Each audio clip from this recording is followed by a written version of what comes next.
수선집에 엄마 옷 찾으러 가지. 소공원을 지나서 냄새 맡은 거 좋아? 습들이.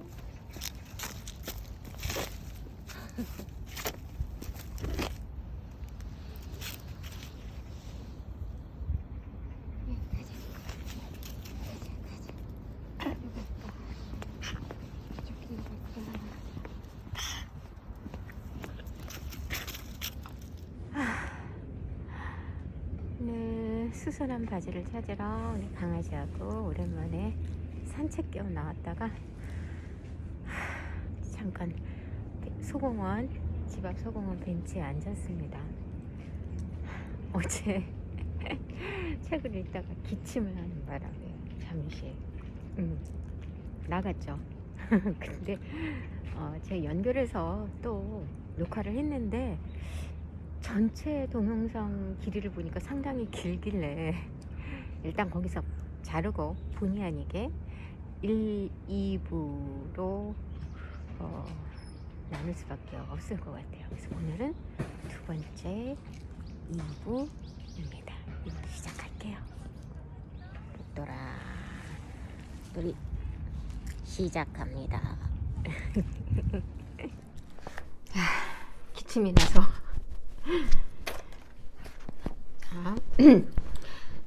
저항은 생각의 차원에서는 판단의 형태로 나타나며 감정의 차원에서는 부정적으로 표현됩니다. 어떤 영적 가르침은 모든 고통이 궁극적으로 환상일 뿐이라고 말합니다. 당신이 환상이라고 우긴다고 해서 고통에서 벗어날 수 있을까요? 여기에서 우리는 이 진리를 깨달을 수 있는가에 대해 말하려고 합니다. 다음의 내용을 스스로 경험하여 현실로 만드세요. 스스로를 마음과 동일시하는 한, 다시 말해 영적인 의미에서 무의식 상태에 있는 한, 어떤 패턴의 상태에 있는 한 고통을 피할 수는 없습니다. 감각적 고통은, 감정적 고통은 신체의 고통과 질병의 주요한 원인입니다. 그렇죠. 감정적으로 힘들면 몸으로 나타나죠.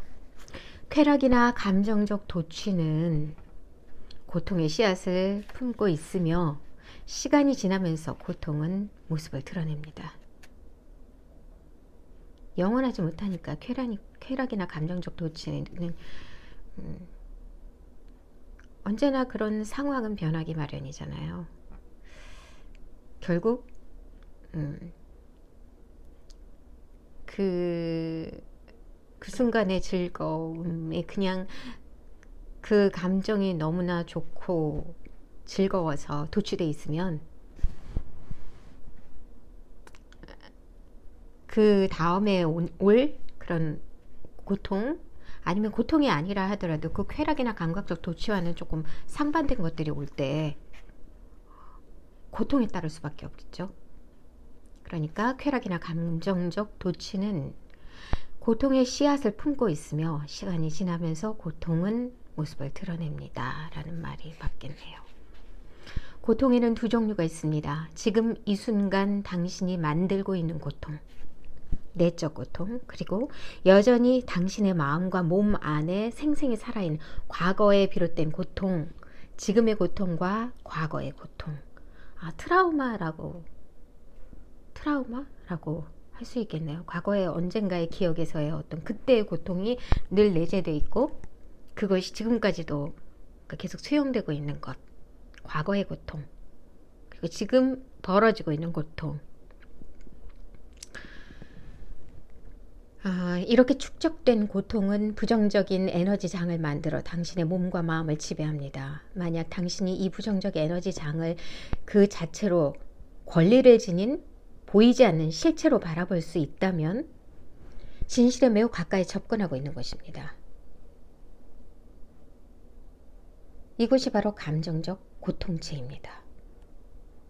부정적 에너지 장을 그 자체로 권리를 지닌 보이지 않는 실체로 바라볼 수 있다면 진실에 매우 가까이 접근하고 있는 것입니다. 이것이 바로 감정적 고통체입니다. 고통체는 휴면기와 활동기의 두 가지 상태로 존재합니다. 고통체는 시간의 90%는 휴면 상태에 있을지도 모릅니다. 하지만 불행한 상황에 처한 사람은 고통체가 100% 활동 상태에 있는 경우도 있습니다. 어떤 사람들은 인생의 거의 대부분을 고통체를 겪으며 살아가는 반면 어떤 사람들은 절친했던 이들이나 과거의 어떤 상황으로부터 상실이나 버림받는 경험을 했을 때 혹은 신체적 감정적으로 상처를 입은 경우처럼 특정한 상황에서만 고통체를 경험합니다. 무엇이든 고통체를 촉발할 수 있습니다. 특히 과거의 고통 패턴을 상기시키는 경우에는 더욱 그렇습니다. 휴면기에서 깨어날 준비가 된 상태에서는 문득 떠오른 생각이나 가까운 누군가가 악의 없이 한 말에도 고통체는 활동 상태로 넘어갈 수 있습니다. 에고의 어두운 그림자, 고통체. 고통체는 당신이 그것을 직접 관찰하여 있는 그대로 보는 것을 원하지 않습니다. 당신이 고통체를 관찰하고 내면에서 그 에너지 장을 느끼고 그것에 관심을 두는 순간 고통체와 동일화된 상태에서 벗어날 수 있습니다. 그리고 더 높은 차원의 의식이 들어옵니다. 저는 이것을 현존이라고 부릅니다. 이 글 쓴 이는 에크하르트 톨레는 이렇게 말하고 있는 거예요.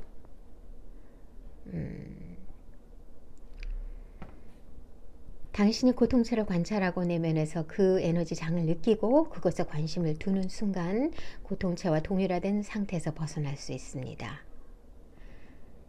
이것을 현존이라고 부릅니다. 이것을 현존이라고 한다고 하네요. 현존의 상태에서 당신은 고통체를 목격하며 관찰하는 사람이 됩니다. 그러면 고통체는 당신인 척 가장하면서 당신을 이용할 수 없으며 당신을 통해 더 이상 에너지를 얻을 수 없습니다. 그리고 비로소 당신은 내면의 강인함을 발견하게 됩니다. 에고의 어두운 그림자인 고통체는 의식의 빛을 두려워합니다. 자신의 정체가 탄로나는 것을 두려워하고 있습니다. 고통과 마주하는 걸 무의식적으로 두려워할 때에만 고통체는 당신의 무의식과 동일화될 때, 그리고 당신이 내면에 살아있는 고통과 마주하는 걸 무의식적으로 두려워할 때에만 살아남을 수 있습니다. 고통체가 바라보는 것조차 두려운 위험한 괴물처럼 느껴질지도 모릅니다. 그러나 장담하건대 그것은 현존의 힘에 대항할 수조차 없는 공허한 유령에 불과합니다. 고통체가 바라보는 것조차 두려운 위험한 괴물처럼 느껴질지도 모릅니다. 저 고통스러운 건 그게 두렵죠. 그걸 자체를 바라본다는 게. 그렇지만 그것은 현존의 힘에 대한 대항할 수조차 없는 공허한 유령에 불과하답니다. 당신이 관찰자가 되어 고통체와 동일화된 상태에서 벗어나려 할 때에도 고통체는 지속적으로 활동하려 할 것이고 어떤 속임수를 써서라도 당신과 동일화되려 할 겁니다. 비록 당신이 자신과 동일시하며 고통체에 힘을 불어넣지 않아도 그것은 어느 정도의 관성을 가지고 있습니다. 현재의 순간에 머무르세요. 의식적으로 깨어 있으세요. 항상 깨어있는 내면의 보호자가 되어야 합니다. 고통체를 직접 주시하여 그것의 에너지를 느낄 수 있을 정도로 현재의 순간에 있어야 합니다. 그러면 고통체는 당신의 생각을 지배하지 못할 것입니다. 무의식적이라는 것은 어떤 정신적, 감정적 패턴을 자신과 동일시한다는 의미입니다. 이는 곧 관찰하는 자로서의 자신이 존재하지 않는 상태를 의미합니다. 즉, 깨어있지 않는, 자각하고 있지 않은 상태를 의미합니다. 고통의 연금술, 쇳덩어리가 금으로 변하는 것처럼 고통이 의식으로 변하는 것이 고대부터 이어져 온 연금술의 비밀스러운 의미라고 하네요. 분열되어 있던 내면이 치유되며 당신은 다시금 온전한 존재가 됩니다. 내면의 느낌에 집중하세요. 당신의 내면에 고통체가 있다는 것을 깨닫고 그 사실을 받아들이세요. 고통체가 있다는 사실을 받아들이세요. 그것에 대해 생각하지 마세요. 느낌이 생각으로 발전하지 않도록, 느낌이 생각으로 발전하지 않도록 하세요. 판단하지도 분석하지도 마세요. 그것을 자신과 동일시하지도 마세요. 현재의 순간에 머물면서 당신의 내면에서 무슨 일이 벌어지는지 지켜보는 관찰자가 되세요. 감정적 고통을 자각하고 관찰하는 사람, 침묵하며 지켜보는 사람으로 깨어나야 합니다. 이것이 지금 이 순간의 힘이며 스스로 존재를 의식하는 힘입니다. 그 다음에 무슨 일이 일어나는지 지켜보세요. 어떤 면으로 보면 다 계속 같은 말의 반복이 되고 있죠. 고통에서 벗어나는 길, 고통에서 벗어나는 길은 넘어가고요. 빛을 받으면 무엇이든 빛이 된다. 고통체는 당신 안에 살아있는 과거인 셈입니다. 자신을 고통체와 동일시하는 것은 곧 과거와 자신을 동일시하는 것과 같습니다. 과거의 어떤 때의 부정적인 경험이 곧 고통체가 되게 되고, 그 고통체는 끊임없이 앞으로 다가올 수 있는 것에 대해 고통을 상기시키려고 하죠. 그런 고통체는 당신 안에 살아있는, 그래서 과거인 셈입니다. 고통체와 동일시하는 것은 곧 과거와 자신을 동일시하는 것과 같습니다. 자신이 피해자라는 사실을 생각을 갖게 되면 진실과는 정반대로 과거가 현재보다 더 강력하다고 믿게 됩니다. 과거에 어느 때 어떤 자극이나 어떤 불행 이런 것으로 인해서 자신이 피해자라는 생각을 가지면 진실과는 정반대로 과거가 현재보다 더 강력하다고 믿게 됩니다.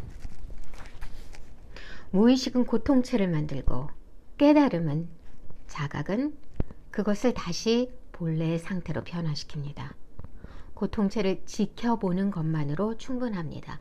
관찰하는 것만으로.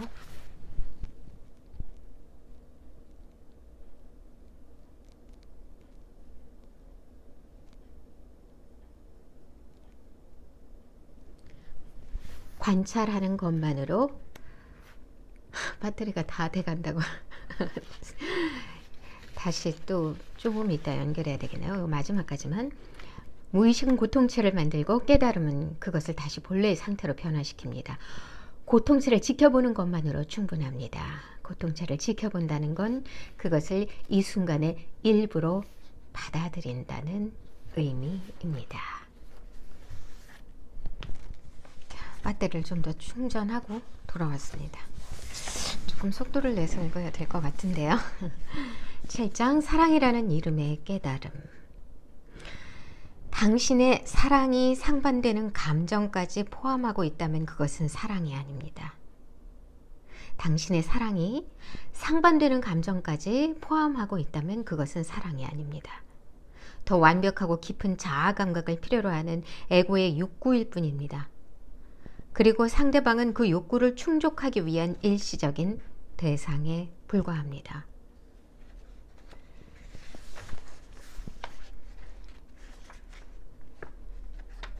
고통을 피하기 위해 인간관계 자체를 피하는 것도 해답이 될 수는 없습니다.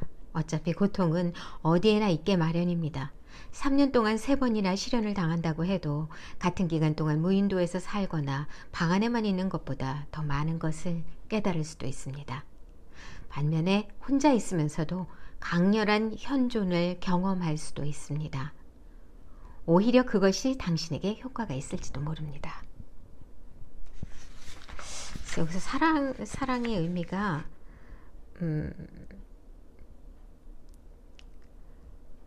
누군가를 소유하고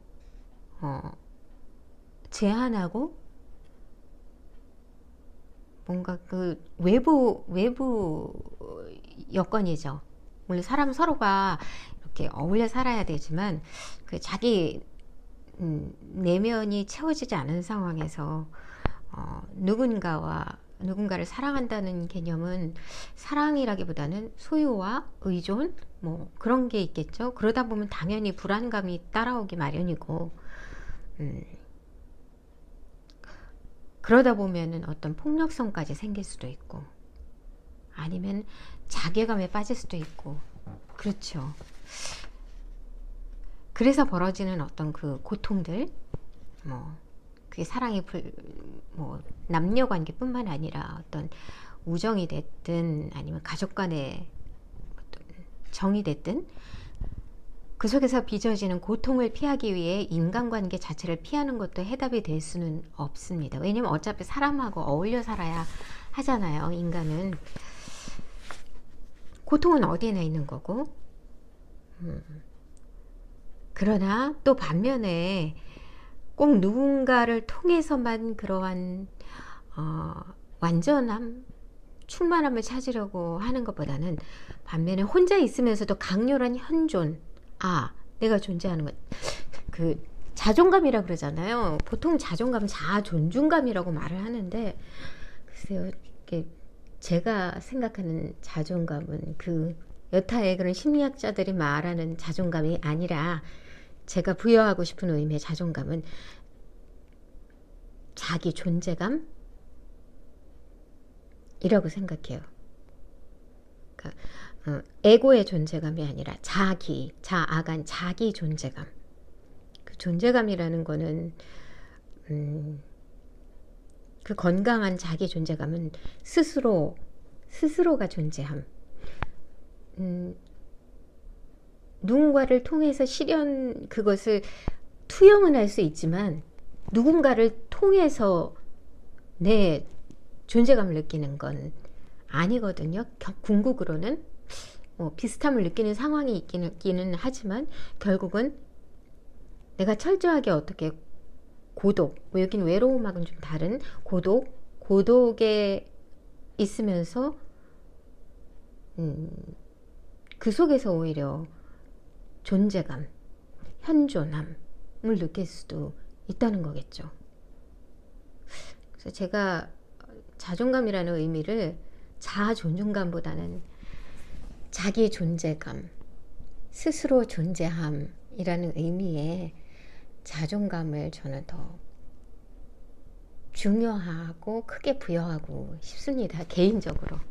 그냥 제가 생각하는 자존감이고. 성숙한 사랑의 의미. 고통체와 자신을 동일시하는 상태에서 벗어나려면 고통 안으로 현존을 끌어들여 고통의 변화를 일으켜야 합니다. 생각과 자신을 동일시하는 상태에서 벗어나기 위해서는 생각과 행동, 특히 마음의 반복적인 패턴을 조용히 관찰할 수 있어야 합니다. 결국 스스로 존재할 때 성숙한 사랑을 할 수 있으니까요. 생각하는 자의 근원이 되는 존재로서 마음의 목소리 저변에 흐르고 있는 고요함으로써 고통의 밑바닥에 있는 사랑과 기쁨으로써 당신 자신을 인식하는 건 자유이며 구원이고 깨달음입니다. 그때에만 성숙한 사랑을 할 수 있다는 거죠. 현존할 때만 그 성숙한 사랑이 강해지는 것이다. 우선 자신에 대한 판단을 멈추세요. 자신에 대한 판단을 멈추세요. 그리고 상대방을 판단하는 것도 중지하세요. 이 판단은 정말 끊임없이 뭔가 판단하고 관찰로 끝내는 게 아니라 관찰하면서 자신의 생각을 자꾸 더딥히잖아요. 자신도 모르게. 자신이건 주변의 상대방이건. 관계를 변화시키는 가장 좋은 방법은 어떤 식으로든 상대방을 판단하거나 바꾸려 하지 말고 상대방을 있는 그대로, 이 있는 그대로라는 것을 좀 착각을 하면 안 되는 게 있는 그대로 에도 보이는 것에다가 그 보이는 것을 자기식의 해석을 해서 한 것을 있는 그대로라고 보면 안 된다는 거죠.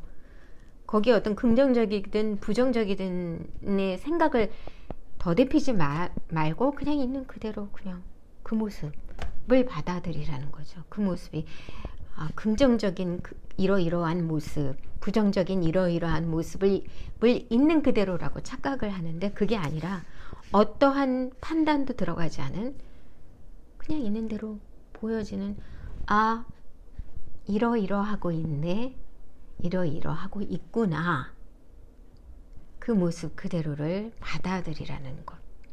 그러면 그 순간 당신은 에고를 초월합니다. 모든 마음의 게임에서도 중독이나 다름없는 집착에서도 해방될 수 있습니다. 더 이상 희생자도 가해자도 없으며 비난하는 사람도 비난받는 사람도 없습니다. 이렇게 되면 서로에게 의존하지 않게 되고 누군가의 무의식적인 패턴에 휩쓸려 계속 똑같은 상황에 놓이는 것도 끝납니다. 지금 이 순간 속으로 더 깊이 들어갈 수 있게 됩니다. 너무나 간단하지 않나요? 간단한데 어렵죠. 어려우니까 또 자꾸 도전을 하죠. 그래야 하고요.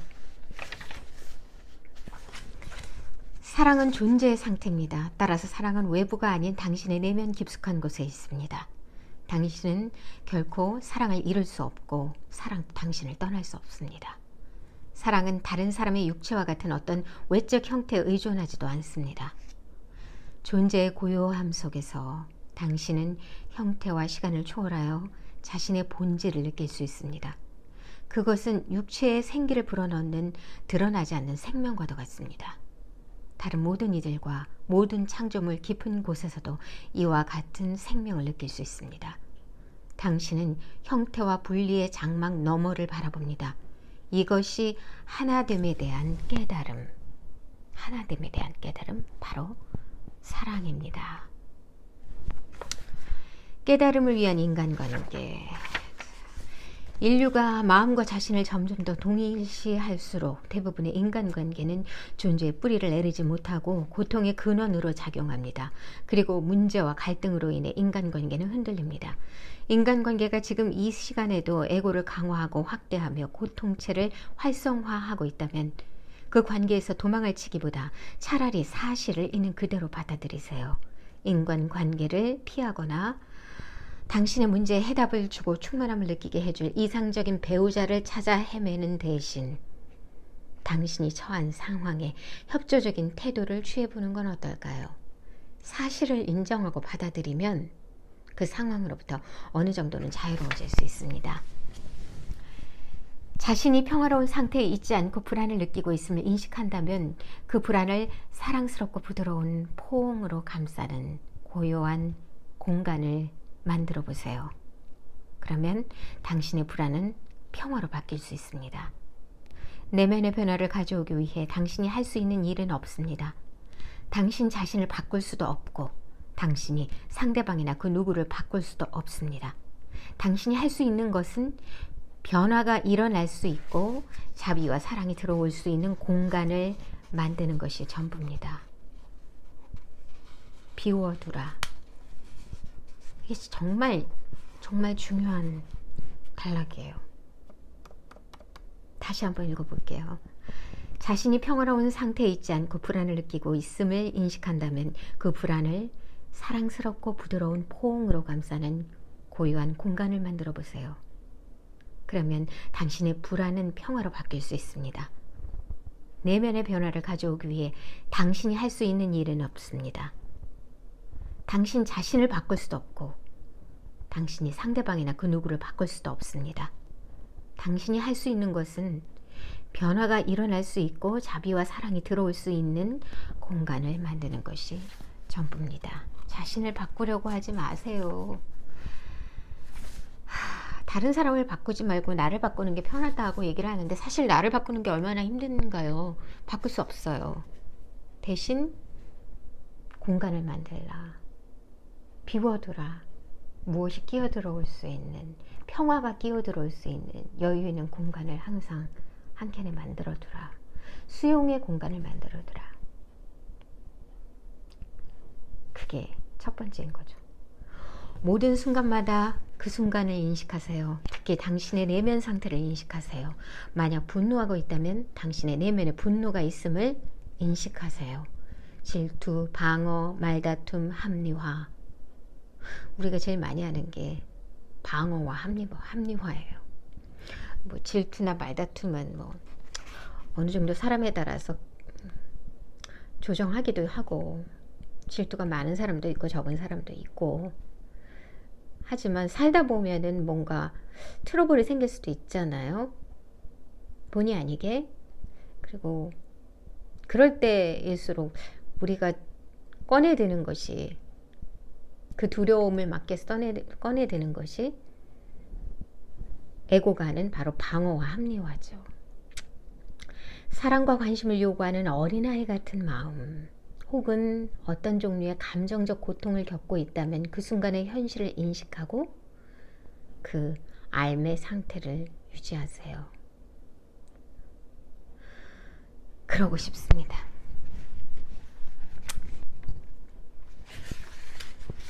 요즘처럼 인간관계가 문제와 갈등에 얼룩진 적은 없었습니다. 당신도 이미 알고 있듯이 인간관계는 행복이나 만족을 가져다 주지 않습니다. 그렇죠. 인간관계를 통해 구원을 얻으려 한다면 계속해서 환멸만을 느낄 뿐입니다.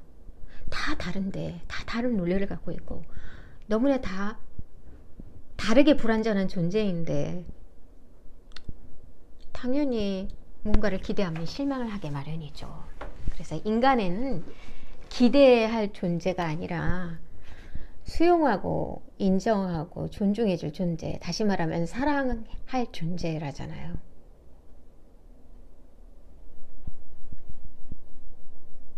사랑할 존재지. 뭔가를 기대하고 바래서는 안 되는 존재라는 거죠. 각자가 다 불완전한데 다르게 불완전함. 어떻게 그렇죠.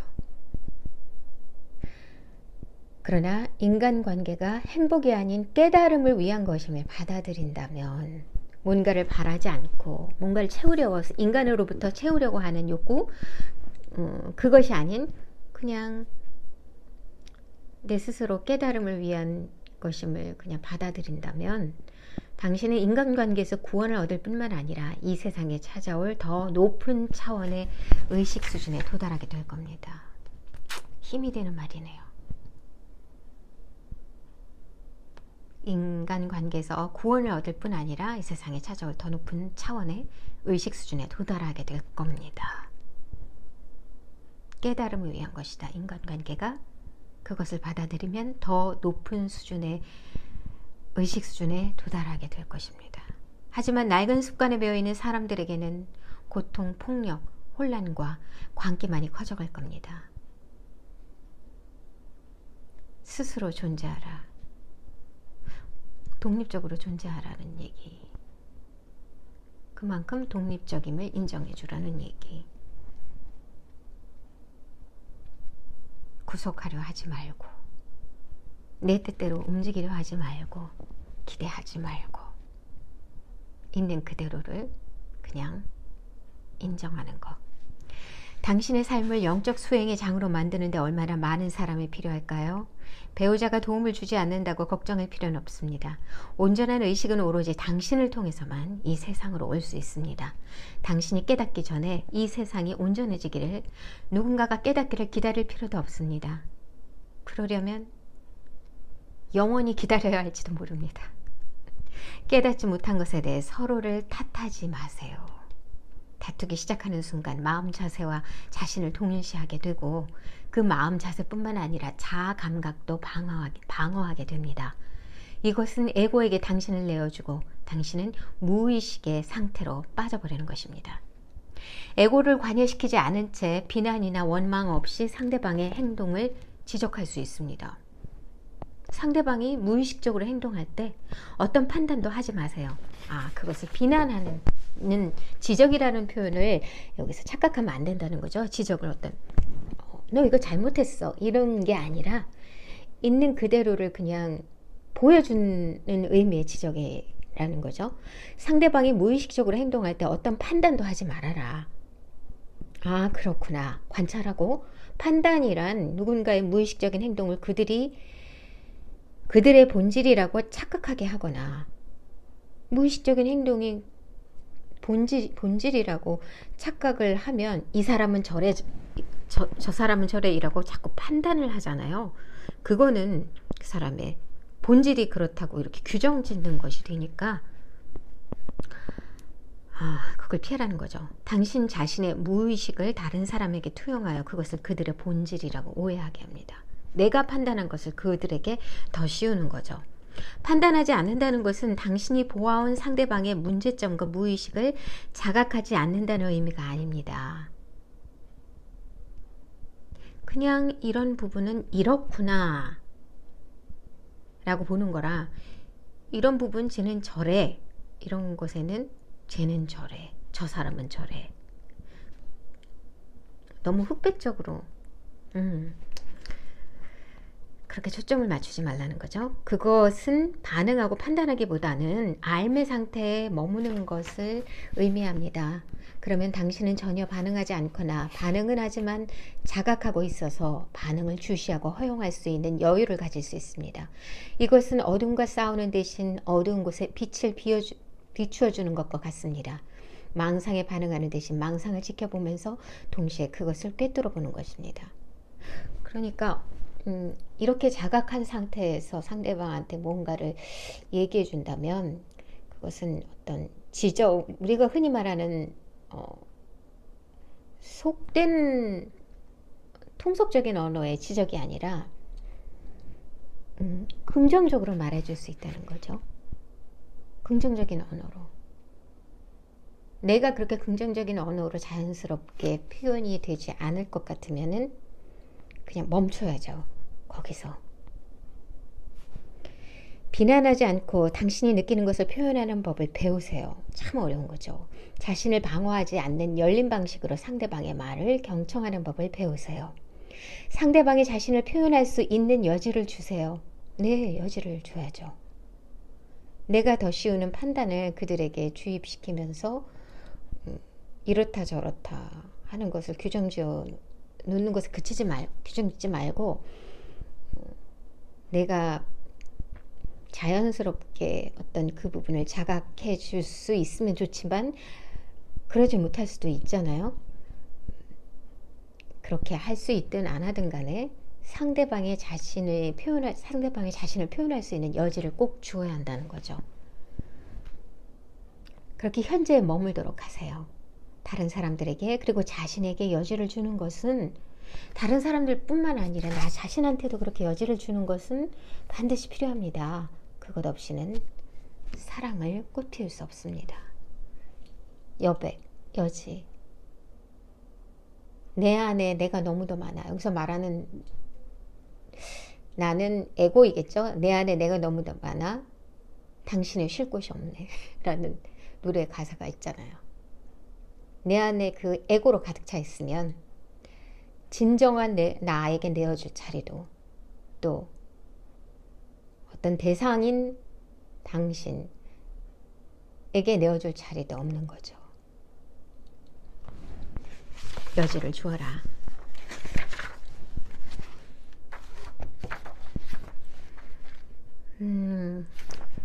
큰 단원 마지막 3장에 지금 이 순간을 받아들이기 지금까지 쭉 얘기해 온 바인데요.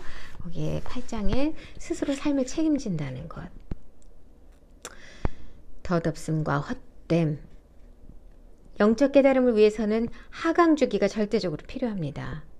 뭔가 이렇게 막 상승해서 뭔가가 막 잘 풀리는 것 같아도 어느 순간 그 하강 주기가 오는데 그게 꼭 필요하다는 거죠. 그렇지 않으면 성공 그 자체가 공허해지고 의미가 퇴색하여 결국 실패로 변합니다. 모든 성공 안에는 실패가 도사리고 있습니다. 마찬가지로 모든 실패 안에는 성공의 씨앗이 있습니다. 모든 형상은 덧없는 것이기 때문입니다.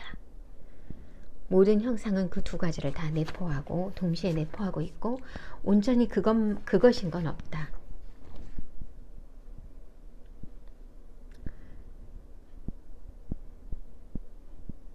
그럼에도 당신은 여전히 적극적으로 새로운 형상과 환경을 만들고 창조하는 걸 즐길 수 있습니다. 비록 그 헛된 것이라고 형상이 그 덧없는 것이라고 해도 여전히 그 형상과 환경을 만들고 창조하고 즐길 수 있다. 하지만 그것들을 즐기는 대신 자신과 동일시해서는 안 됩니다. 내가 무엇을 성공했다고 해서 그 성공 자체가 자기는 아니라는 거죠. 그냥 자기와는 무관한 어떤 그 과정 속의 한 상황이었고 그때의 기쁨으로 즐거웠으면 그만이고 그것은 그냥 지나가 버리는 것이다. 내버려둬라. let it go.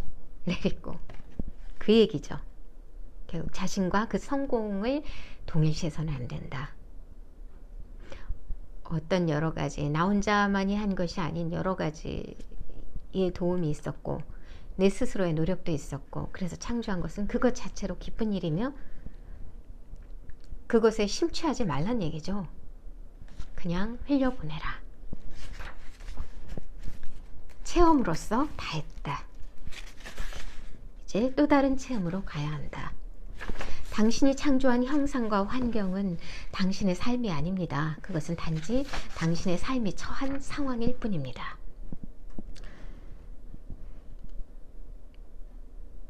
당신의 육체도 상승하고 하강하는 주기에 영향을 받습니다. 그렇죠? 좋은 일이 있으면 몸도 좋아지고 나쁜 일이 있을 때 몸도 나빠지는 게 당연하니까.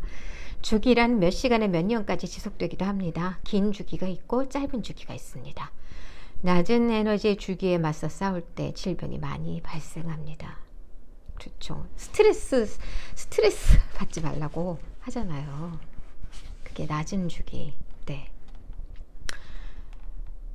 마음이 애착을 갖고 동일시했던 조건이나 상황이 변하거나 사라질 때 마음은 그들을 받아들이지 못합니다.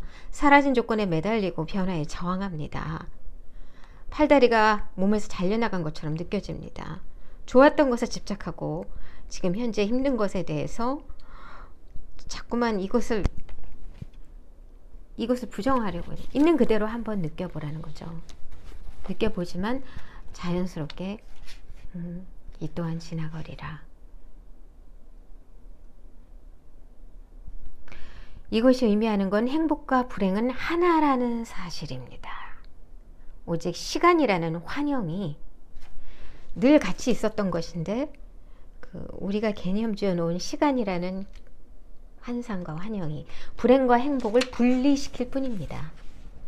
삶에 저항하지 않는다는 건 품위, 편안함, 빗속에 있다는 의미입니다. 이 상태는 어떤 방식으로든 좋거나 나쁜 것에 더 이상 좌우되지 않습니다.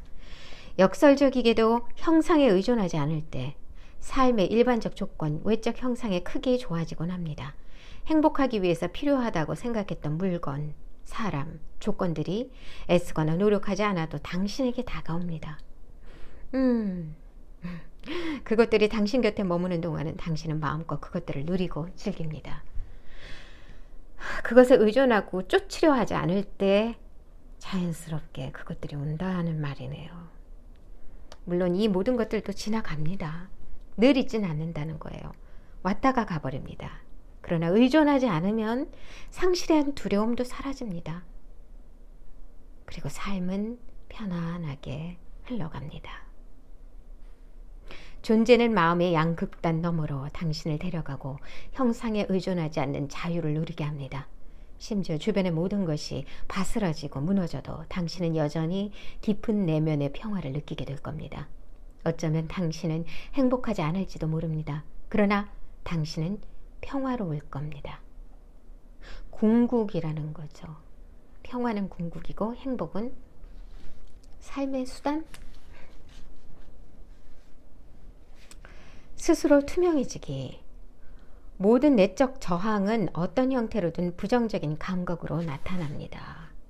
에고는 부정적 감각을 통해 현실을 조정해서 자신이 원하는 것을 얻을 수 있다고 믿습니다.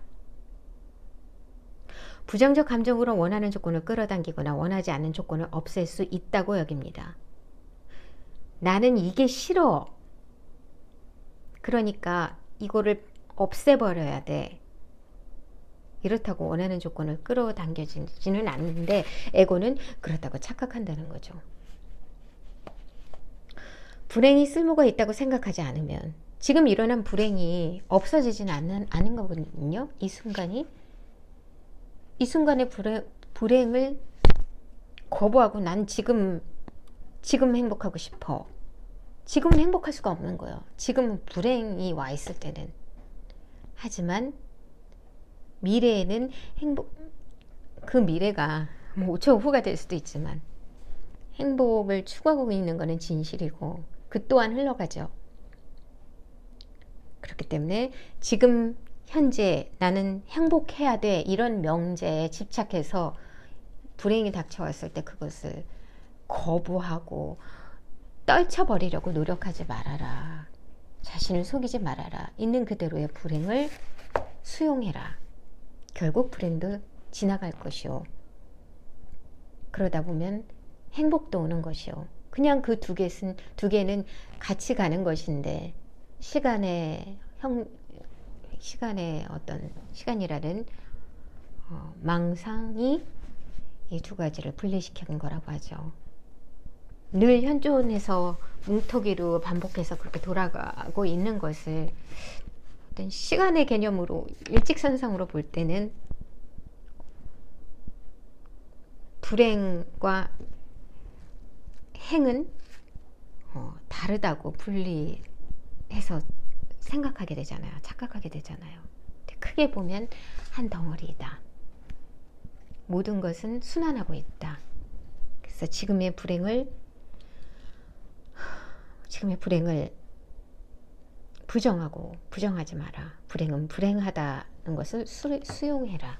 그렇지 않으면 끊임없이 평화를 찾을 수 없는 거죠. 불안하니까. 부정적 감정은 바람직한 조건을 끌어당기지 않을 뿐만 아니라 오히려 그런 조건을 형성하는데 방해가 됩니다. 또한 바람직하지 않은 조건을 몰아내기는커녕 그것이 확실히 자리를 잡도록 합니다. 부정적 감정은 에고를 강화하는데 유용할 뿐입니다. 어떤 부정적 감정과 자신을 동일시하면 그것을 떠나보내지 않으려 합니다. 또한 무의식 깊은 곳에서 긍정적인 변화를 원하지 않게 됩니다. 변화에서 의미하고 있는 것은 오직 한 가지 경우뿐입니다. 바로 지금 이 순간에 더 오래 머무는 것입니다. 어느 정도 현존에 도달하면 당신의 삶에서 무엇이 부족한지를 알려주는 부정적 감정이 더 이상 필요하지 않습니다. 그러나 여전히 부정적 감정이 느껴진다면 그것은 조금 더 현존해야 한다는 걸 일깨워주는 신호입니다. 부정적 반응을 떨쳐버리는 대신 당신의 외적 요인에 투명해지는 자신을 상상하면서 부정적 반응을 사라지게 할 수도 있습니다. 부정적 반응을 떨쳐버려야겠다. 그거 대신에 반응의 외적 요인에 투명해지는 자신을 상상하면서 어떤 부정적 외적 요인들이 닥쳐왔을 때 그것에 대해서 방어하고 막을 세우는 게 아니라 투명해져서 그것을 그냥 스며드는 그런 걸 말하는 것 같아요. 그런 자신을 상상하면서 인위적으로 상상하면서 부정적 반응을 사라지게 할 수도 있습니다. 당신이 짜증을 낸 것이 당신은 왜 짜증을 냈을까요? 당신이 짜증을 낸 것이 아닙니다. 당신의 마음이 짜증을 낸 겁니다. 당신 존재는 짜증을 낸 것이 아니라 당신 속의 마음이 짜증낸 겁니다. 그것은 완전히 자동적이고 무의식적으로 반응한 것입니다. 마음은 왜 짜증을 만들어냈을까요? 어떤 형태로든 부정적 감정이나 불행에 저항하면 바람직하지 않은 조건이 해소될 거라고 무의식적으로 믿고 있기 때문입니다. 저항하면 조건이 해소될 거라고 무의식적으로 믿기 때문에 짜증을 낸다. 이것은 착각입니다. 영적 수행을 통해 이 모든 것은 변화할 수 있습니다. 자신이 투명해지는 것을 느껴보세요. 물질적으로 견고한 당신의 육체가 없는 상태라고 느껴보세요. 단단해지지 말고 말랑말랑하게 것을 넘어 투명해진다고 상상하라는 거죠. 이제 소음을 비롯해 부정적인 반응을 일으키는 것은 무엇이든 당신을 통과해 가도록 두세요. 흘러가도록 두세요. 당신의 내면에서 단단한 벽에 더 이상 부딪히지 않도록 합니다. 인위적으로 이렇게 상상해 볼 필요가 있다는 거죠. 만약 당신이 필요하다고 생각된다면 상대방에게 그의 행동을 받아들일 수가 없다고 말할 수 있습니다. 어떤 갈등이 일어났을 때 그러면 그 사람은 더 이상 당신의 내면 상태를 좌우할 수 없습니다. 당신은 더 이상 다른 누군가의 힘이나 당신의 마음에 지배받지 않고 오직 당신의 영향력 안에 존재하게 됩니다. 자동차 경적 소리를 듣거나 무례한 사람과 함께 있거나 홍수나 지진을 겪고 재산을 잃은 상황에서도 저항의 원리는 똑같습니다. 단순하다고 여기서는 쉽다고 얘기하는데 쉽진 않아요. 매 순간 이것을 적용시킨다는 것은 상당한 그 정신적, 영적으로 완벽의 상태에 가야 되는지 늘 있을 수는 없는 거니까요. 평화를 찾아 헤매지 마세요. 지금 이 순간이 아닌 다른 상태를 추구하지 마세요. 그렇지 않으면 내면의 갈등을 겪으며 그것에 무의식적으로 저항하게 됩니다. 온전히 내어주고 맡길 때 이런 기적이 일어납니다. 있는 그대로를 받아들이면 모든 순간이 최고의 순간이 됩니다. 이것이 깨달음입니다. 있는 그대로 받아들이면 모든 순간이 최고의 순간이 됩니다. 이것이 깨달음입니다. 이것이 삶입니다. 수용, 삶. 그 삶은 사랑입니다. 사랑이라 불리고 진리라 불리는 삶은 모든 것의 주체이며 그 삶이 우리 각자 객체의 몸을 통하여 흐르면서 이 삶 자체는 여러 체험을 하죠. 이 세상을 체험을 하는 거겠죠.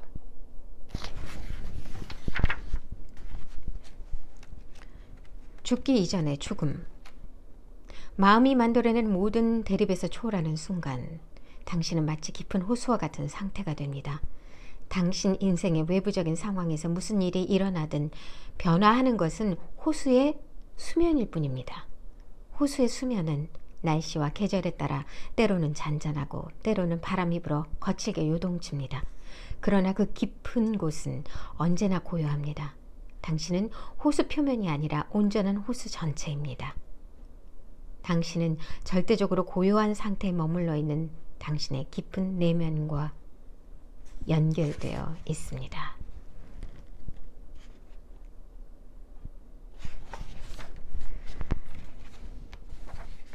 자신을 맡기는 지혜. 앞에서도 이야기했듯이 당신의 미래를 결정하는 건 지금 이 순간의 의식 수준입니다.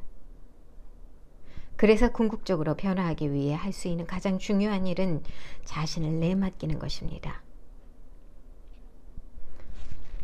예, 종교적으로 그리스도께서도 순종과 순명이라고 얘기하잖아요. 예수께서도 순종하셨고 마리아께서도 순종하셨고 그 순명에 따르는 것, 바로 어떤 의미에서 이것을 말하는 거죠. 그냥 온전히 내맡기는 것,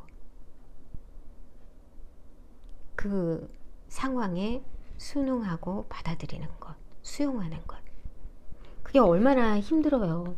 고통스러울 때, 그게 육체적 고통이건 마음의 고통이건 그것을 제대로 순명하고 받아들인다는 것 자체가 대단한 일이죠. 쉽지 않습니다. 그 옛날에 선각자나 그런 소위 우리가 말하는 구원자일 수도 있는 분들이 하셨던 일인데, 그건 모든 사람이 그런 상태에 있을 때 천국을 맛보고 평화를 맛본다는 거겠죠. 어떤 사람은 자신을 내맡긴다는 행위가 패배나 포기 혹은 인생의 도전에 실패하고 무기력해지는 것과 같이 부정적인 의미를 내포하고 있다고 여길 수 있습니다. 그러나 진심으로 자신을 맡겨 순응한다는 건 완전히 다른 겁니다. 어떤 상황 속에서도 수동적으로 참고 견디며 손 놓고 아무것도 하지 않는 것을 의미하지 않습니다. 계획 없이 긍정적인 행동을 하는 것도 의미하지 않습니다. 자신을 내맡긴다는 건 간단한 행위지만 삶의 흐름을 거스르기보다는 순응하는 심오한 지혜입니다. 삶의 흐름을 경험할 수 있는 곳은 오직 지금 이 순간뿐입니다. 그래서 자신을 내맡긴다는 건 어떤 조건이나 아무런 의구심 없이 현재의 순간을 받아들이는 걸 의미합니다. 있는 그대로에 내적으로 저항하는 걸 포기하는 것입니다. 여기는 반드시 그 저항을 포기하려면 용기가 필요하죠. 그리고 있는 그대로 받아들이는 겸손, 내가 하는 것이 아니라는 겸손, 순명하는 것. 이 삶은 그냥 물타기죠. 흐르는 물에 맡기는 것. 내면의 저항이란 마음의 판단으로 부정적 감정이 일어나면서 있는 그대로에 대해 아니요 라고 말하는 것입니다. 존재와 만나려면, 자유로워지려면 존재와 만나야 되죠. 저항하는 마음, 그것에서 나와서 참된 존재와 만나야 한다는 거죠. 자신을 내맡긴다는 건 순수한 내면의 현상입니다. 그렇다고 외적으로 당신이 어떤 행동도 취할 수 없고 상황도 바꿀 수 없다는 걸 의미하진 않습니다. 수동적인 얘기가 아니죠. 좀 중요한 얘기가 여기 나와요. 자신을 내맡긴다고 해서 모든 상황을 그냥 받아들일 필요도 없습니다. 지금 이 순간이라는 작은 부분만을 받아들이면 됩니다. 자신을 속이며 아무렇지도 않다고 말할 필요도 없습니다. 나 아무렇지도 않아, 괜찮아, 이게 아니라는 거죠. 누가 누구 왔나봐요. 자, 다시. 자, 중요한 부분이라고 제가 했던 부분이에요. 자신을 내맡긴다고 해서 모든 상황을 그냥 받아들일 필요도 없습니다. 지금 이 순간이라는 작은 부분만을 받아들이면 됩니다. 자신을 속이며 아무렇지도 않다고 말할 필요도 없습니다. 당신은 진흙탕에서 빠져나오기를 원하고 있다는 걸 충분히 그냥 인식하세요. 나의 감정을 부여하지 말고 그냥 그저 인식하라는 거죠. 현실이 이러저러하고 나는 이 상황에서 빠져나오기를 원하고 있다. 그냥 있구나 라고 관찰자적인 개념으로 인식을 하라는 거죠. 그냥 난 정말 빠져나오고 싶어, 뭐 정말 여기 있는 게 싫어, 이런 감정으로 부여하지 말고 그냥 있는 상황에 나는 이것을 빠져나오기를 원하고 있구나, 지금 상황은 이러이러하구나, 이런 식으로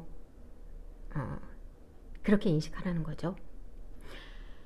현재의 순간으로 관심의 범위를 좁혀야 합니다. 자, 좁히라는 게 말이 나오잖아요.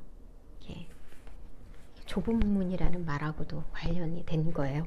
좁은 문으로 가야 한다는 게 무슨 어려운 길을 택해야 한다, 쉬운 길은 없다, 뭐 이런 얘기와도 관련이 돼 있지만은, 한편으로 보면 좁은 문이라 함은 어렵고 험난하고 그런 길 외에 또 어떤 현존의 의미하고도 관련이 있다는 거죠. 어떤 현재라는 범위, 이 좁혀진 이 부분에 그대로 있어야 한다. 그것이 곧 출발이다. 이 현존만이 평화와 천국의 문을 여는 출발이다. 깨달음의 출발이다. 지금 이 순간에 대해 어떤 판단도 하지 마십시오. 그러면 저항도 부정적인 감정도 일어나지 않습니다. 지금 이 순간 있음, 현존을 받아들이세요. 그리고 그 상황에서 빠져나오기 위해 할 수 있는 모든 행동을 해야 합니다. 행동하라. 그런 행동을 긍정적인 행동이라고 부릅니다. 그것은 화, 절망, 좌절에서 나오는 부정적인 행동보다 훨씬 효과적입니다. 지금 이러이러한 상황 속에 놓여 있고 이 상황에서 나는 빠져나오기를 원한다. 그러려면 나는 이런 행동을 해야겠다. 뭐 이런 얘기 같은데, 그렇게 정말 철저하게 이렇게 감정에서 나와서 자기를 컨트롤할 수 있다면 얼마나 좋겠습니까? 얼마나 좋겠습니까? 이런 말에도 약간 부정적인 말이 좀 들어가 있죠. 할 수 없다라는 거, 어렵다라는 거, 그런 말을 하지 말아야죠. 하지 말아야죠. 이것도 안 되나? 하여튼 그렇네요. 여기서 말하고자 하는 것은 시간적 비유를 들어 이야기해 보겠습니다. 당신은 한밤중에 짙은 안개가 끼어있는 오솔길을 걷고 있습니다. 그러나 당신이 가지고 있는 손전등이 안개를 뚫고 당신 앞에 좁지만 밝고 환한 공간을 만들어주고 있습니다. 안개는 과거와 미래를 포함한 인생의 상황입니다. 손전등은 의식적인 현존이며 밝고 환한 공간은 지금 이 순간입니다. 손전등은 의식적인 현존이며 밝고 환한 공간은 지금 이 순간입니다. 자신을 내맡기지 않으면 심리적인 형상, 즉 에고의 껍질이 단단해지며 당신이 느끼는 단절감도 강해집니다.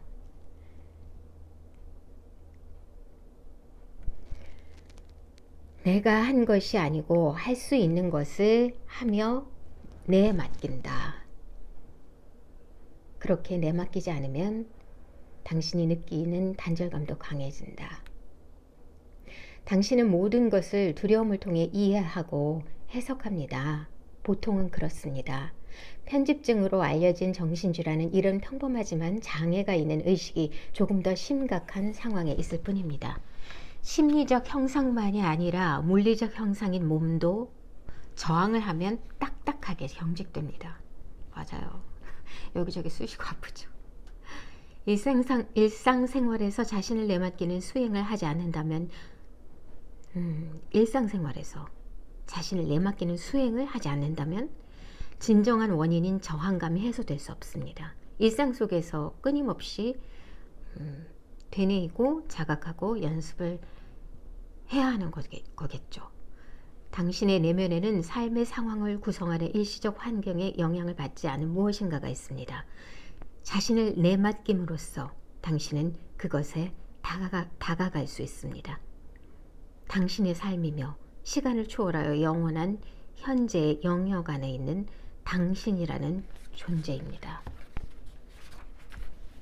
저항을 하지 않으면 의식이 높아지는 것은 물론이고 당신이 수행하고 만들어내는 모든 것이 상상할 수 없을 만큼 질적으로 향상됩니다. 그러면 모든 일이 저절로 이루어지며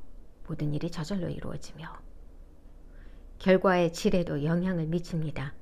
이것을 맡겨진 행동이라고 부릅니다. 그 내맡김의 상태에서 무슨 일을 해야 하는지 바로 자연에서 배우세요. 불만이나 불행을 느끼지 않으면서 어떻게 삶의 기적을 펼쳐나가는지 지켜보세요. 자연을 보면 세상 만물이, 그래서 예수는 이렇게 말했습니다. 이 백합을 보거라. 어떻게 이 백합들이 자라는가를 보거라. 길쌈도 힘든 수고도 하지 않느니라. 자연의 순리, 자연의 지혜, 내맡김의 지혜. 그러면 저절로 이루어진다. 하늘에 나는 새도 심지어 이 세상 만물에 먹을 것이 있는데 내가 너희에게 먹을 것을 주지 않지 않겠느냐 라는 내용의 성경 구절이 있어요. 정확한 말은 기억이 안 나는데 결국 모든 것은 주어져 있는데 우리는 끊임없이 그것을 쌓아두고 손에 쥐려고 하죠. 모든 것은 흘러가고 저절로 오고 가고 하면서 순환하고 있는데 그러다 보면 그렇게 세상 만물은 생명을 갖고 삶을 영위하는데 너무 그렇게 애쓰지 말아라 라고 하잖아요. 미래의 어느 순간에 해야 하거나 하게 될지도 모를 수백 가지 일에 주의를 돌리지 마세요. 근데 정말 어려워요. 자꾸 그러거든요. 하다못해 이 점점 복잡해진 요즘 시대에 앞으로 더 복잡해질 거고 너무 기억할 것들이 많은 거예요. 정말 잡다하게 소모적으로 맥락 없이 끊임없이 그걸 기억하다 보면 게다가 나이 들수록 더 깜빡깜빡하니까 기억해야 된다는 좀 강박이 생기는 것 같아요. 그러니 이런 해야 하거나 하는 것에 이렇게 너무 주의를 돌리지 말라고 하는데 어떨 때 이렇게 적어 놓는다고 해도 잊어버릴 때가 있기 때문에 내가 적어 놨나? 또 뭐를 기억하지 못하는 건 아닐까라는 강박이 생기거든요. 숙제입니다. 지금 이 순간 할 수 있는 단 한 가지에 집중하세요. 그렇죠. 계획도 세우지 말라는 의미가 아닙니다. 어쩌면 계획을 세우는 것이 지금 이 순간에 할 수 있는 유일한 일일 수도 있습니다. 그러나 지속적으로 당신 자신을 미래에 투영하는 마음의 영화를 틀어놓지 마세요. 마음에 이렇게 스크린 화면을 틀어놓지 말고 상상하지 말고 지금 현재에 집중하라는 것. 현재의 순간이라는 영원한 차원으로 들어가면 당신이 애써 노력하지 않아도 낯선 방식으로 변화가 일어납니다. 부지불식간에 나도 모르는 사이에 무언가가 다른 방식으로 이루어지는, 내가 생각한 방식으로가 아닐 때 미처 이루어졌는지 몰랐는데 알고 보면 이루어진 거라는 게 있어요. 이렇게 살아보면 지금까지 저도 어찌 생각해보면 그냥 나름 다 이루어진 거였구나 라는 생각이 들 때가 있거든요. 이제 난 더 이상 신경 쓰지 않을 거야, 혹은 더 이상 상관하지 않겠어 같은 태도를 내맡김과 혼동해서는 안 됩니다. 이런 태도는 원망이 담긴 부정적 감정으로 얼룩져 있습니다. 외면이죠. 내맡김이 아니라 그저 내맡김을 위장한 것일 뿐입니다. 자신을 내맡길 때에는 당신의 내면에 주목하며 혹시 저항의 흔적이 남아있는지 아닌지 살펴보세요. 주의 깊게 관심을 갖고 살펴야 합니다. 그렇지 않으면 한 줌의 저항이 생각이나 확인되지 않은 감정의 형상으로 어두운 구석 어딘가에 계속 숨어 있을지도 모릅니다.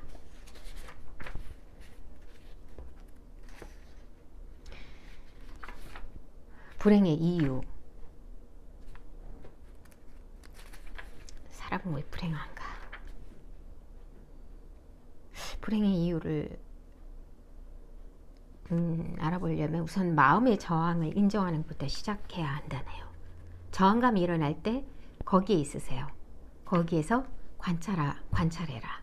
마음이 어떻게 저항을 만들어내며 상황과 당신 자신 그리고 다른 사람들에게 어떻게 꼬리표를 붙이고 구분하는지 지켜보세요. 거기에 감정과 생각과 판단을 입혀서 어떻게 구분하는지 객관적으로 보란 얘기죠. 마음이 저항할 때 당신의 생각이 어떻게 흘러가는지 관찰하면서 그 감정의 에너지를 느껴보세요. 저항감을 주시하면 그것이 아무런 쓸모가 없다는 걸 알게 됩니다. 지금 이 순간에 모든 주의를 기울이면 무의식적인 저항감은 의식이 됩니다. 그리고 저항은 완전히 사라집니다. 당신은 불행을 선택했나요? 만약 그렇지 않다면 당신은 어떻게 불행해졌을까요? 불행의 목적은 무엇일까요? 누가 불행을 살아 움직이게 하는 걸까요? 불행한 느낌을 의식하고 있다고 해도 사실은 불행한 느낌과 자신을 동일시하고 강박적인 생각을 통해서 그 불행의 느낌을 살아있게 유지하고 있습니다. 보통들 다 그렇죠. 이 모든 것은 무의식적입니다. 그냥 자동적으로. 만약 당신이 의식적이라면, 다시 말해 깨어있으면, 온전하게 지금 이 순간에 머물고 있다면 모든 부정적 감정은 즉시 사라질 겁니다. 그것은 현존 안에서는 살아남을 수 없으며 오로지 당신이 현존하지 않을 때에만 생명을 유지할 수 있습니다. 시간은 불행의 생명줄입니다. 현재의 순간을 분명하게 의식하면서 시간을 제거하면 불행은 소멸합니다. 그런데 당신은 불행이 소멸하기를 바라고 있나요? 진심으로 그렇게 되기를 원한 적이 있나요? 불행이 없다면 당신은 도대체 누구인 걸까요? 자신을 온전히 내맡기는 연습을 하기 전까지 영적 차원이란 관련된 책을 읽고 서로 이야기하고 흥분하고 책을 쓰고 생각하고 믿는 것입니다. 경우에 따라서는 그렇게 하지 않는 사람들도 있습니다. 그러나 둘 사이에는 아무런 차이가 없습니다. 자신을 온전히 내맡길 때 비로소 영적 차원은 당신의 삶 속에서 살아있는 현실이 될 수 있습니다.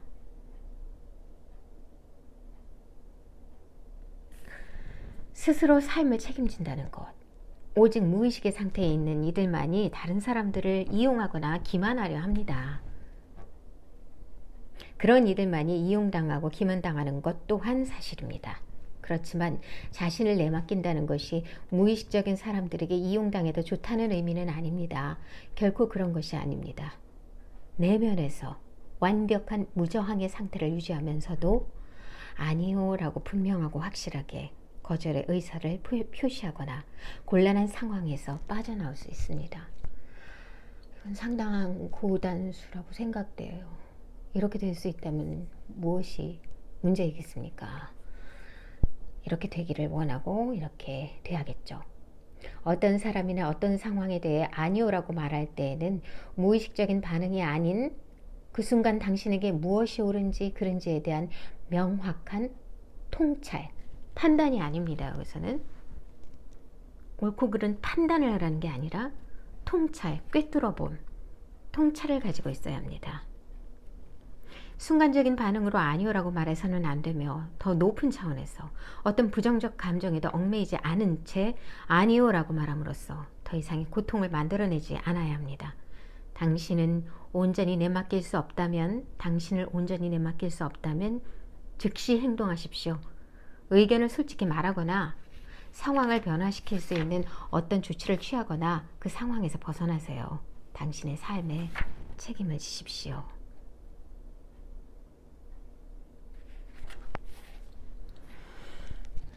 숙제네요, 숙제. 계속해서 지금 이 순간을 미래의 어떤 목적을 위한 수단으로 만들어버리면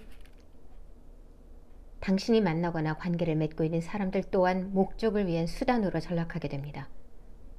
인간관계는 당신에게 그저 부수적이고 중요하지 않은 것이 되어버립니다. 지금 이 순간에 관계에 집중하지 않고 미래를 위한 지금 이 순간의 관계가 되어버리면 그 관계 또한 순수한 관계가 아닌 그냥 도구에 불과한 것이죠. 배우자나 가까운 누군가와 말싸움을 하거나 갈등을 겪고 있다면 그런 상황에서 자신의 입장이 공격당할 때 당신이 얼마나 방어적으로 되는지, 상대방의 입장을 공격할 때 당신이 얼마나 공격적으로 되는지를 관찰하세요. 그러니까 어떤 중요한 그 내용 전달이 내용이 퇴색해버리게 되잖아요. 감정이 앞서니까 그 워딩, 언어가 감정적 언어로 나가게 되다 보면은 그 내용은 온데간데 없고 공격적이 돼버린다거나 지나치게 방어적이 된다거나 그렇게 되거든요. 그렇기 때문에 표현 양식에 대해 집중할 필요가 있다는 거죠. 그 내용을 제대로 전달하려면 내가 지금 제대로 된 표현을 하고 있는가, 감정에 휘둘려서 말하고 있지 않는가. 근데 사실 그러기 쉽잖아요. 그래서 저는 전에도 뭔가 최대한 좀 저의 기질상 그 분란 내지는 어떤 충돌을 막기 위해서 늘 정말 꼭 전달해야 되겠다는 말은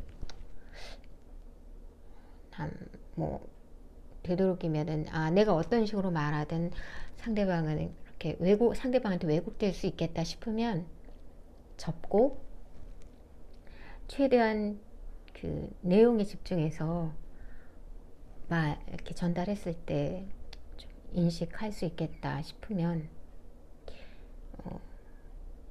글로 전하는 경우가 많아요. 그럼 저도 감정이 좀 정리가 되기 때문에 방어적이나 공격적인 말투가 아니게 되거든요. 그러니까 쓸 때 자체는 항상 이제 객관적이고 감정을 배제한 상황으로 자꾸 저를 가게 하면서 글을 쓰죠. 내 감정이 있는 데를 또 글로 그대로 옮기면은 공격적이고 방어적이어지니까 가능한 한 그런 걸 배제하는 언어를 차분하게 생각하면서, 말로 앞에서 할 때는 그게 더 힘들기 때문에 충분한 시간을 두고 그렇게 글로 하는 것도 하나의 방법인 것 같아요. 당신의 관점과 의견에 얼마나 집착하는지 살펴보세요. 당신이 맞고 상대방이 틀렸다는 고집의 이면에 있는 정신적, 감정적 에너지를 느껴보세요. 내 생각을 다른 사람한테 강요할 필요는 없어요. 하지만 상대방의 그 논리가 이해는 하지만 내 입장에서 수용되지 않는다면 굳이 상대방의 것을 수용할 필요는 없어요.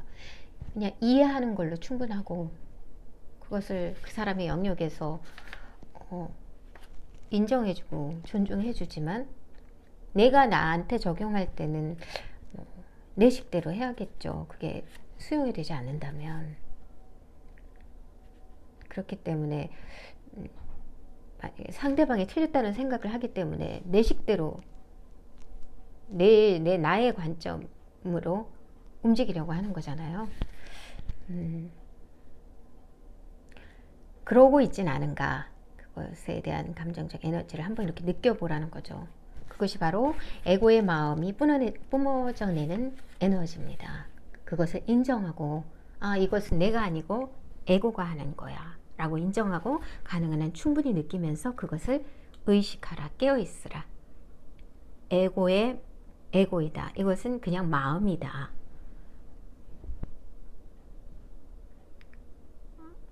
그것을 의식하라는 거죠. 반응하지 않는다는 것은 나는 이 모든 유치한 무의식을 초월하고 있어 라는 표정을 지으며 말로만 좋아, 네가 오라 라고 하는 것이 아닙니다. 그런 태도는 또 다른 차원의 저항이며 우월감에 차이는 에고를 저항의 자리에 대신 앉혀놓은 것에 불과합니다. 당신의 내면에서 세력 다툼을 벌이고 있는 정신적이고 감정적인 에너지장 전체를 떠나보내야 합니다. 저항하지 않는다는 건 아무것도 하지 않는다는 의미가 아닙니다. 어떤 행위에도 반응하지 않는다는 걸 말합니다. 동양무술의 기본 철학인 상대의 힘에 저항하지 마라, 이기려면 굴복해라 라는 가르침의 의미는 심오한 지혜를 기억하세요. 그럼 과연 반응하지 않는다는 건 뭘까요? 반응하지 않는다는 건 어떤 행동을 하지 말라는 의미가 아니라 그 상대가 한 것에 대한 감정적 동요를 하지 말라는 거죠. 어떤 상대방이 한 행위에 대해서 내 마음속에 일어나는 감정적 동요를 하지 말라, 그렇게 반응하지 말라는 거죠. 그러니까 깨어서 봐야 한다는 거겠죠. 강렬한 현존 상태에 머무를 때 아무것도 하지 않아도 상황과 사람을 변화시키고 치유할 수 있습니다. 진정으로 아무것도 하지 않는다는 건 내면에서 저항하지 않으면서도 온전하게 집중하고 있는 것을 의미합니다. 에고는 저항할 때 비로소 힘을 행사할 수 있다고 믿습니다. 그러나 사실 저항은 진정한 힘의 근원인 존재와 당신을 단절시킵니다. 저항은 나약함이고 힘으로 가장한 두려움입니다. 에고는 순수함, 결백함, 힘 안에 있는 당신의 존재를 나약하다고 생각합니다.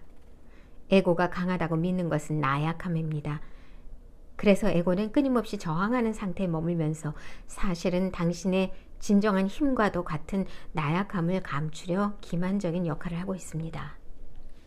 자신을 내맡기기 전까지는 사람들 사이의 관계는 대부분 무의식의 상태에서 벌어지는 역할놀이에 불과합니다. 깨어있지 않고서는 그 관계는 그냥 역할놀이에 불과하다. 에고가 모르는 것이 있습니다. 저항하려는 마음을 버리고 유연한 상태가 될 때 누구도 깨트릴 수 없는 당신의 진정한 본질을 발견할 수 있다는 사실입니다. 와, 드디어 마지막 장, 깨달음을 위한 두 번의 기회. 질병을 깨달음으로 바꾸다. 질병은 삶의 상황의 일부입니다. 삶의 상황은 시간 속에서만 존재합니다. 그리고 삶의 상황을 구성하는 다양한 조건의 밑바닥에는 더 깊고 더 본질적인 무엇인가가 흐르고 있습니다. 당신의 삶, 시간을 초월해 지금 이 순간에 머물고 있는 당신의 존재입니다. 이 순간에 집중하고 질병이라는 꼬리표를 붙여 분류하지 않으면 그것은 그저 육체적 통증, 허약함, 불편함 혹은 기능장애와 같은 몇 가지 증상에 불과합니다. 이런 증상을 지금 이 순간에 그대로 내맡기세요. 질병이라는 관념에 맡겨서는 안 됩니다. 그러니까 질병에 들었어. 좀 불행이야. 아, 너무 고통스러워. 이러한 관념에 맡겨서는 안 된다. 그냥 이것은 증상이라고 인식하라. 고통을 통해 현재의 순간으로 강렬한 의식의 현존 상태로 들어가세요. 고통을 이용해서 깨달음을 얻는 것입니다. 예전에는 그래서 이렇게 일부러 고통 속에 수행을 하는 수도사들이 있잖아요. 고통을 통해 현재의 순간으로 가기 위해서 인위적으로 내맡김은 있는 그대로를 변화시키지 않습니다. 적어도 직접적으로 바꾸진 않습니다. 내맡김은 당신을 변화시킵니다. 그 상황을 변화시킨다기보다 내맡기면 내 스스로가 변한다는 거죠. 그리고 당신이 변하면 모든 세계가 바뀝니다. 왜냐하면 세계란 그저 그림자에 불과하기 때문입니다. 즉, 내 내면에서 일어나는 것이 투영된 것이 세상이라고 하잖아요. 결국 있는 그대로를 받아들이고 내맡기다 보면 어떤 현상이 바뀌진 않지만 내 자신의 상태가 변함으로 인해서 보는 관점이 변하고 그 관점 자체가 투영되는 것이 세상이기 때문에 결국 세계가 바뀌는 거죠. 질병은 문제가 아닙니다. 에고의 마음에 지배받고 있는 당신이 문제입니다.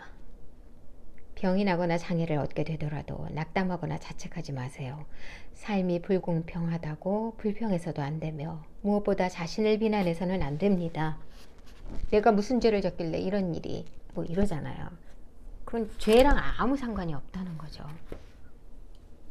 이 모든 것은 그저 저항일 뿐인 거죠. 그런 상황, 그렇게 비난하는 상황은. 중병을 앓고 있다면 그 병을 깨달음을 얻는 데 이용해 보세요. 중병이 있다면 그건 뭐 어떤 그 상황을 이용하라는 거죠. 그게 다고 그 상황이 영원이 아니라는 것. 그것을 체험하면서 깨달음을 얻는 도구로 사용하라. 인생에서 일어나는 나쁜 일들을 깨달음을 얻기 위한 기회로 활용하는 겁니다. 그리고 무슨 일이 일어나는지 바라보는 겁니다. 평범한 쇳덩어리를 황금으로 바꾸는 연금술사처럼 고통의 의식으로 재앙을 깨달음으로 바꿔보세요. 중병을 앓고 있는 상황에서 이런 말을 들으면 화가 날 수도 있습니다. 그렇죠. 그러나 그것은 질병이 이미 자의식의 일부가 되어 지금 당신의 정체성을 보호하고 있다는 분명한 증거입니다. 그것은 질병 자체를 보호하는 것과 같습니다. 질병이라고 분류된 조건은 당신이 진정 누구인가와는 아무런 관련이 없습니다. 얼마든지 변화할 수 있는 상황인데 그 상황을 자기 자신이라고 착각하면 안 된다. 재난이 닥치거나 심각할 정도로 일이 잘못되어 가고 있을 때, 질병 혹은 장애를 얻거나 집이나 재산 혹은 사회적 지위를 잃었을 때, 가까운 사람들과 헤어졌을 때, 사랑하는 사람이 죽거나 고통을 겪고 있을 때, 혹은 자신의 죽음이 임박했을 때, 그 모든 상황에는 또 다른 측면이 있다는 것을 기억해 두세요. 연금술처럼 고통과 괴로움이라는 평범한 쇳덩어리를 황금으로 바꾸는 경이로운 어떤 것을 있음을 기억하세요. 그 한 발자국이 바로 내맡김입니다. 물론 그런 상황에서도 행복할 수 있다고 이야기하는 건 아닙니다. 그런 상황에 처한다면 행복할 수 없을 겁니다. 그러나 두려움과 고통은 드러나지 않는 아주 깊은 곳에서 솟아나는 내면의 평화와 고요함으로 변할 수 있습니다. 그것은 바로 모든 이해를 초월한 신의 평화입니다. 이에 비하면 행복은 그저 피상적인 것에 지나지 않습니다. 당신은 파괴될 수 없으며 불멸의 존재라는 깨달음이 당신의 차원이 아닌 당신 존재의 깊은 내면으로부터 빛나는 평화와 함께 찾아옵니다. 이것은 믿음이 아닙니다. 당신 존재의 깊은 내면으로부터 빛나는 평화. 성령이라는 단어가 떠오르네요. 외적인 증명이나 외적 부차적인 증거를 필요로 하지 않는 절대적인 확신입니다. 내맡김의 기적. 극한 상황에서 당신은 지금 이 순간을 받아들일 수 없을지도 모릅니다. 그러나 언제나 자신을 내맡길 수 있는 두 번의 기회가 찾아옵니다. 첫 번째 기회는 매 순간, 그 순간의 현실에 자신을 맡기는 겁니다. 지금의 상태를 이전으로 되돌릴 수 없다는 것을 알게 되면 이미 일어난 일이든 일어나지 않은 일이든 지금의 상황 그대로를 인정하거나 받아들이게 됩니다. 그러면 그 상황에서 당신이 해야 할 일을 하게 됩니다. 첫 번째 기회는 매 순간순간 현존, 그대 자신을 내맡김, 그거 자체가 한 번의 기회이고, 기회를 놓치는, 그러나 그 기회를 놓치는 이유는 습관적이고 무의식적인 저항의 패턴이 발생하는 것이고요. 현재 깨어있지 못하기 때문이고, 당신이 받아들일 수 없을 만큼 극단적인 상황에 놓여 있기 때문일 수도 있습니다. 그렇죠. 아주 극단적이고 극악한 상황이 있다면 당연히 그렇죠. 당신은 상황이 고통을 만든다고 생각할지 모르지만 사실은 그렇지 않습니다. 고통을 만들어내는 것은 당신의 저항입니다. 자, 이렇게 완전히 그 순간에 내맡기는 첫 번째 기회. 두 번째 또 기회는 지금 여기. 그러니까 처음에는 어떤 순간이라는 시간은 우리가 만든 개념이지만 어떤 우리가 생각하는 어떤 언어적인 이해를 생각해 볼 때 시간의 개념에서의 첫 번째는 그 순간을 의미하고, 두 번째 내맡기는 느낌은 지금 여기, 바로 공간을 의미하죠. 지금 여기. 외부에 있는 것을 받아들일 수 없다면 내면에 있는 것을 받아들이세요. 내적 조건을 받아들이세요. 이는 고통에 저항하지 말고 고통을 있는 그대로 인정하라는 의미입니다. 그러면 깊은 고통을 심오한 평화로 변화시키는 내맡김의 기적을 보게 될 겁니다. 이것이 당신이 짊어져야 하는 십자가입니다. 그 십자가를 통해 부활하고 승천하도록 하세요. 깊은 고통을 심오한 평화로 변화시키는 내맡김. 바로 여기, 바로 이곳에서, 이곳에 있어라. 극심한 고통을 느낄 때 내맡기라는 말은 어쩌면 부질없고 아무런 의미 없는 것처럼 들릴 수 있습니다. 고통이 너무 깊을 때 그것에 자신을 내맡기기보다는 도망치고 싶은 강렬한 충동을 느낄 수 있습니다. 당신이 느끼고 있는 것에서 벗어나고 싶을 겁니다. 당연한 일입니다. 그러나 탈출할 수 있는 방법은 없습니다. 일, 술, 마약, 분노, 심리적 투영, 억제와 같은 거짓 탈출구가 많을 겁니다. 그러나 이런 것들은 당신을 고통에서 벗어나게 할 수 없습니다. 고통을 의식하지 않는다고 고통의 강도가 줄어들진 않습니다. 감정적 고통을 부정할 때 모든 것들까지 고통에 전염됩니다.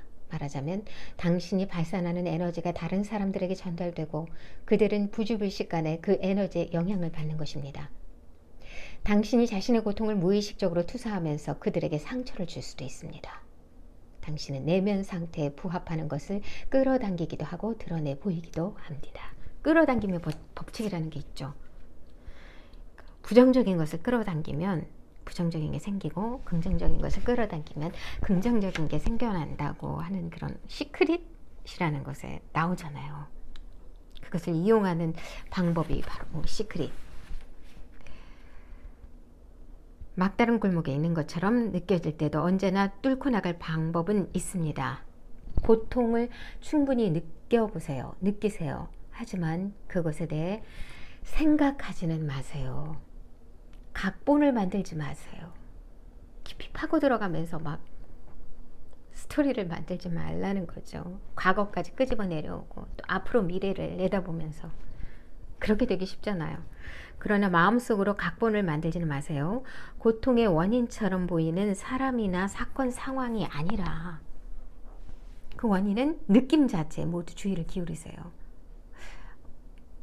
어떤 상황이 벌어지는 것에 시발점은 있지만 그것은 고통의 원인이 아니라는 거죠. 결국 그 고통의 원인은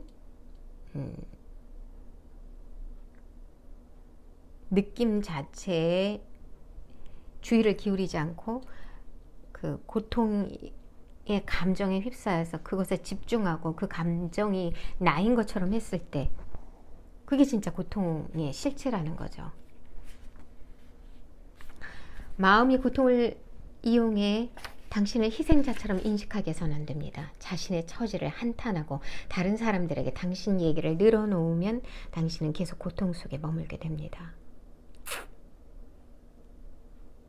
또 고통을 얘기해서 서로 이렇게 나눌 수도 있지만 그게 계속 늘어놓다 보면 더 그게 커진다는 얘기죠. 그 속에 매몰되고 고통의 느낌에서 벗어나는 건 불가능하기 때문에 변화할 수 있는 유일한 가능성은 그 느낌 안으로 들어가는 겁니다. 그렇지 않으면 아무것도 변하지 않습니다. 느낌에 완전히 집중하되 마음이 그 느낌을 판단해서 이름표를 붙이게 해서는 안 됩니다. 규정 짓지 말라는 얘기예요. 주의를 집중하고 현재에 머무르세요. 당신의 온전한 존재와 함께 이 어둠의 빛을 비출 수 있습니다. 그것은 의식의 불꽃입니다. 고통을 받아들이는 건 죽음으로 가는 여행입니다. 깊은 고통과 마주하고 고통을 있는 그대로 받아들이고 그것에 주의를 기울이는 것은 의식적으로 죽음으로 들어가는 겁니다. 이런 죽음을 경험하면 더 이상 죽음은 없다는 걸 깨닫게 됩니다. 그러니 두려워할 것도 없습니다. 죽음을 맞는 것은 오직 에고뿐입니다. 충분히 그 죽음을 경험하면 더 이상 죽음이 없다는 것이죠.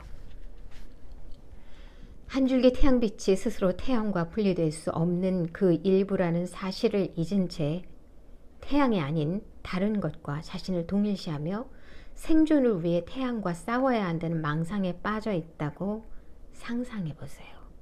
이런 망상에서 벗어난다면 진정한 자유를 얻게 되지 않을까요? 자, 선택의 힘.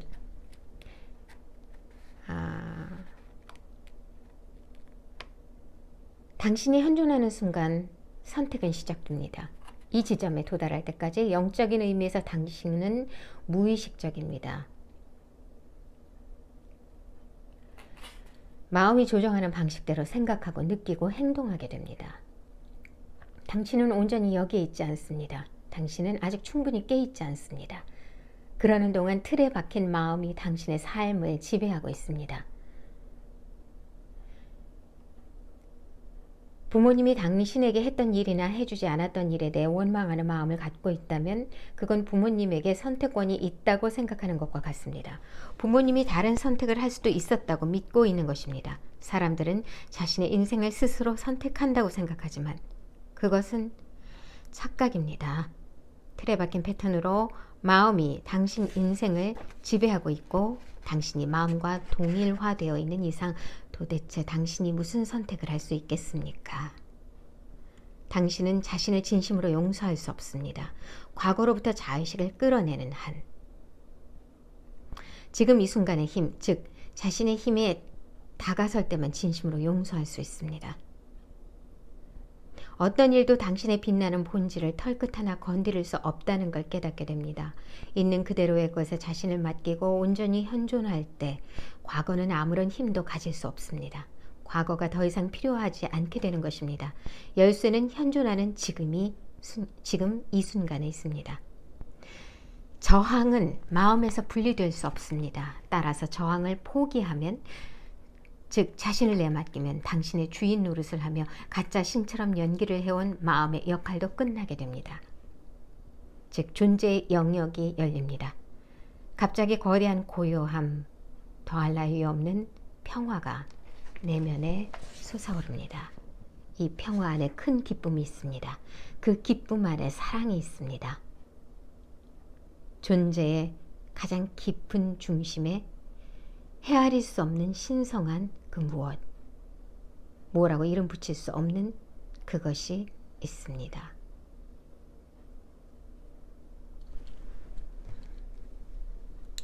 I am that I am. 존재. 이렇게 해서 에크하르트 톨레의 지금 이 순간의 나가 끝났습니다. 출친거를 기본으로 요약하듯이 쭉 훑어봤어요. 결국은 뭐 어느 챕터를 읽든 같은 말을 반복하고 있는데 그것에 좀 다른 표현들이 계속 나오고 있죠. 결국은 이 책을 읽는 동안 혹은 이 책을 다 읽고 내버려뒀다 하더라도 어느 순간 다시 꺼내서 볼 때 어떤 부분을 펼쳐서 읽더라도 같은 메시지와 만나게 되는 거죠. 어떤 그런 또 재미가 있는 것 같네요. 네, 이렇게 해서 책이 끝났습니다.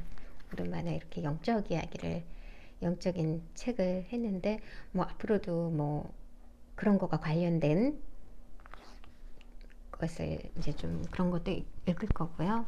또 주로 소설 같은 경우에는 단편 그런 것도 또 읽을 계획입니다. 이렇게 해서 좀 긴 동영상을 맞춰줬어요. 이제 한 번에 다 끝내려고 하다 보니까 아무리 짧은 책이라 하더라도 쭉 요약했다 하더라도 시간이 소요가 되네요. 또 혼자 수다를 떨기도 하고 그러다 보니까 네, 이제 7시가 다 돼가네요. 배가 고파요. 저녁을 먹어야겠어요.